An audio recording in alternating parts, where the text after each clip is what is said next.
Hai teman-teman, di sini kami akan menerangkan tentang usyul fikih, yakni materi tentang dasar-dasar hukum Islam. Hakikat hukum ekonomi Islam. Hukum ekonomi merupakan pernyataan mengenai kecenderungan pernyataan hubungan sebab akibat antara dua kelompok fenomena. Semua hukum ilmiah merupakan hukum dalam arti yang sama. Selain itu, hukum ekonomi dapat berarti hubungan sebab akibat atau peristiwa ekonomi yang saling berhubungan satu dengan yang lain dalam kehidupan ekonomi sehari-hari dalam masyarakat. Akan tetapi, hukum ilmu ekonomi tidak bisa setepat dan seakurat seperti hukum ilmu pengetahuan alam.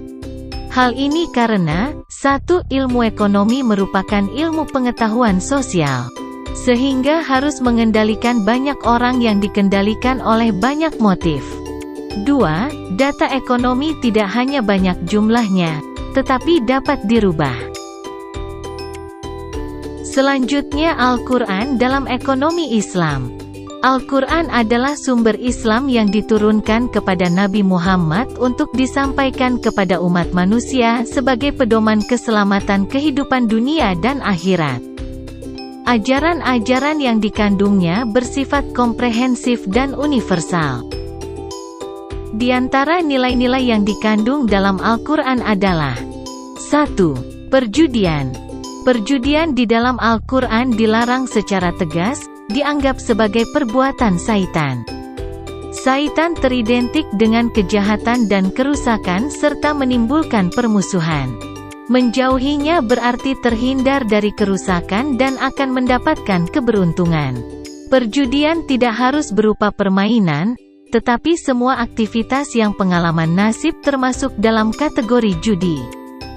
Misalnya, seseorang yang bertransaksi jual beli terhadap ikan yang masih ada di lautan atau burung yang ada di angkasa. 2. Riba. Riba adalah tambahan keuntungan dari pokok pinjaman. Riba termasuk perilaku yang tidak terpuji karena merugikan orang lain. Pelaku riba digambarkan Al-Quran sebagai orang yang kerasukan syaitan. Riba dilarang oleh Islam karena pelaku riba mendapatkan keuntungan dari orang lain tanpa bekerja. Sementara teori muamalah Islam disebutkan al-gunmu bial gurmi, keuntungan atau pendapatan itu hadir bersama resiko. 3. Memanfaatkan harta.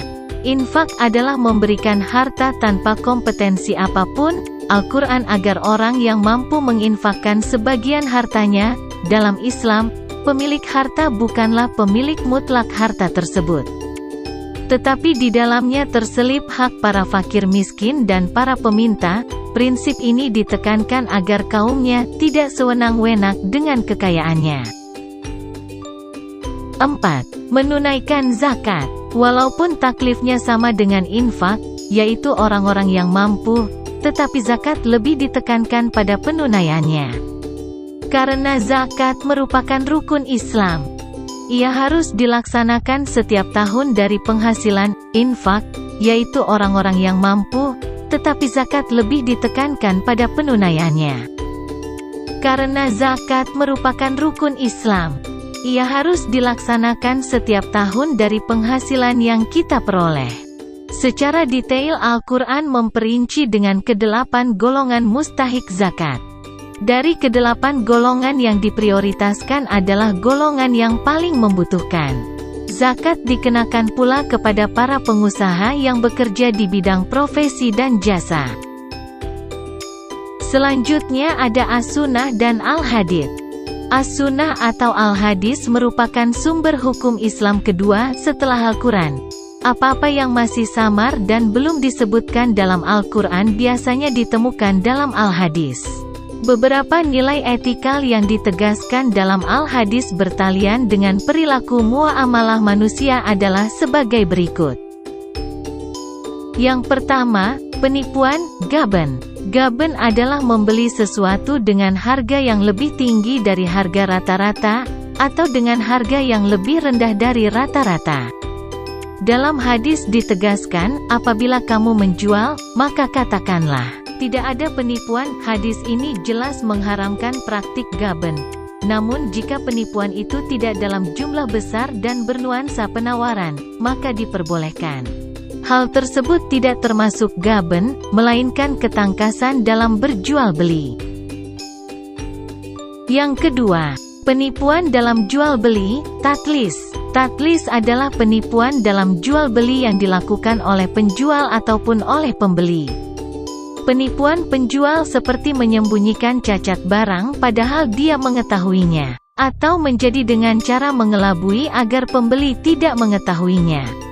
Sedangkan penipuan pembeli seperti memanipulasi alat pembayarannya dengan uang palsu atau uang yang rusak.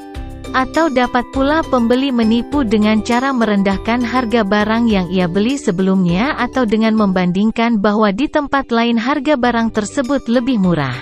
Padahal sejatinya pembeli tahu bahwa itu bohong. Yang ketiga, penimbunan, ihtikar. Penimbunan secara mutlak dilarang dan hukumnya haram.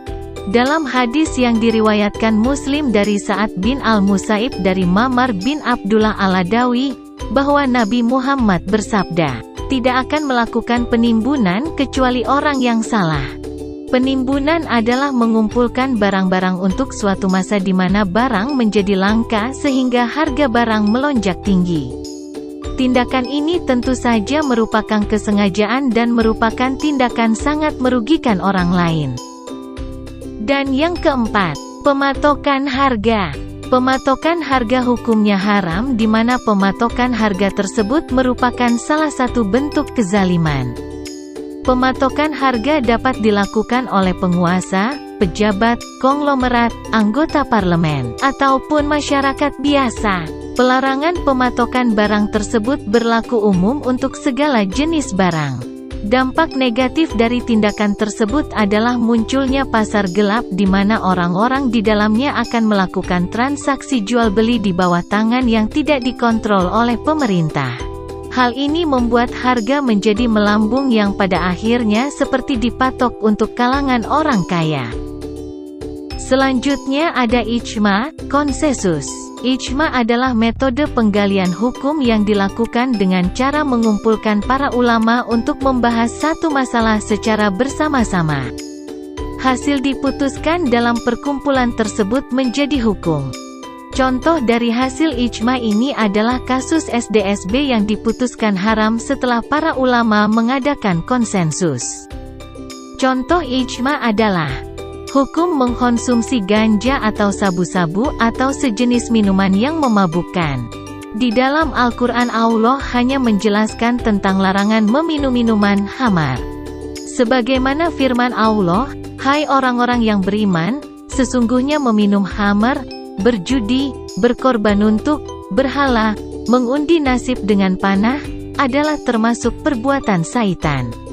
Maka jauhilah perbuatan-perbuatan itu agar kamu mendapat keberuntungan. Quran Surah Al-Maidah ayat 90, sedangkan masalah ganja ataupun sabu-sabu tidak dijelaskan dalam Al-Quran. Dan yang terakhir ada qiyas.